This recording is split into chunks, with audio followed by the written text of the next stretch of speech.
Þetta var Presley, en þið eruð að hlusta útvarp Hafrún í Sandgerði. Ég heiti Sjöfn. Hingað til okkar í hljóðstofu kominn góður gestur, en það engin annar en Otti Ottesen, hinn umdeildi kvikmyndaleikstjóri úr Hafnarfirði.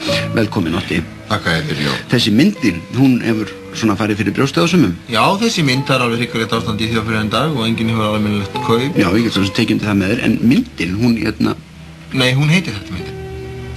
Hvað? Það er alveg hrikkalegt ástand í þjóðfélaginu í dag og enginn hefur almennilegt kaup. Já, ég held hún héti bara ástandið. Það var bara vinnuheiti. Já, en hún sem sagt heitir, það er alveg hrikkalegt ástand í þjóðfélaginu í dag og enginn hefur almennilegt kaup. Já. Já, nú er þetta óhefðbundin kvikmynd, svo ekki sem meira sagt. Já. Og ekki allir sáttir við hana. Já, það er þessi kapitalisku öfl í þjóðfélaginu. Þetta er náttúrulega tímamótaverk og getur þess vegna orðið fyrir bitinu og fordóma skapafræðingum. Já, ég skil.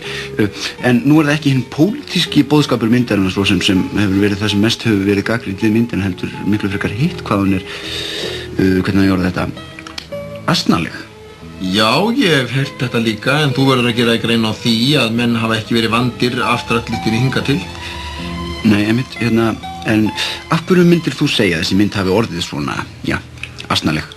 Hún átti að vera það. Það er ekki hægt að dæma eitthvað fyrir að vera eitthvað sem það átti ekki að vera til að byrja með. Ég meina, auðvitað er það hægt, þannig laga, en það er samt engum stætt undir svoleiðis lögu því að enginn veit vissu sína fyrir hægt að hafa upp á því. Já, en nú hefur það heyrst að algjör fákunnátt kvikmyndagerð sem og annað hafi verið ríkjandi við gerð þessara myndar frá A til Ö, jafnt varðandi kvikmyndatöku, hljóðleik, leikstjórnleik, myndir sér gegnsýrð af vanþekkingu allra sem aðinni stóðu frá upphafi til enda. Hvað vilt þú segja þetta? Þetta er náttúrulega ekki svara verk, sko. Margur heldur mig svið. Já, nú hefur þú verið kallaður molbúinn í íslenskri kvikmyndagerð. Maður tekur náttúrulega bara því sem við manni lagt, jafnað ekki fellur sjaldan frá eikinni, maður bara berja minknum við úlfagæruna að reyna að vera að taka það til sín. Já, þessi skóli sem þú ert útskrifaður frá, nú er ekki allir á eitt sáttir með hann, þessi Cook-Mundi School of London sem þú kallar svo. Nei, hann beitir mjög óhefðbundinni kennslu. Já, nei, það sem ég á við það er ekki allir á eitt sáttir hvort það sé yfir höfðu til. Það er nú bara baktjaldasnakk og rófuburður þeirra sem vilja standa vörð hagsmuni sína. Já. Þú vilt sem sagt halda þig fram að í London sé kvikmyndaskóli sem heitir Cook-Mundi School of London. Já, þetta er náttúrulega enska og þýðir kvikmyndaskóli. Já, það þýðir eiginlega of London, hann segist of góður fyrir London. Þetta er svona, kemur ekki alveg út í því. Já. Cook-Mundi School of London. Já. Það lærir maður allt fókus og zoom og track og white shot og Núrmundi og allt þetta sem Fyrirgefðu, hvað sagðirðu? Núrmundi? Já. Hvað ég á að kalla það, sko, nærmynd. Nærmynd, Núrmundi? Já. Ég held að það væri close-up. Nei, það er annað close-up. Það er það sem maður fer til að, hæja stykki sín. Til að hvað? Kúka. Já. Kannt greinilega ekkert í ensku, maður. Já, ég er með B.A. prófi í ensku.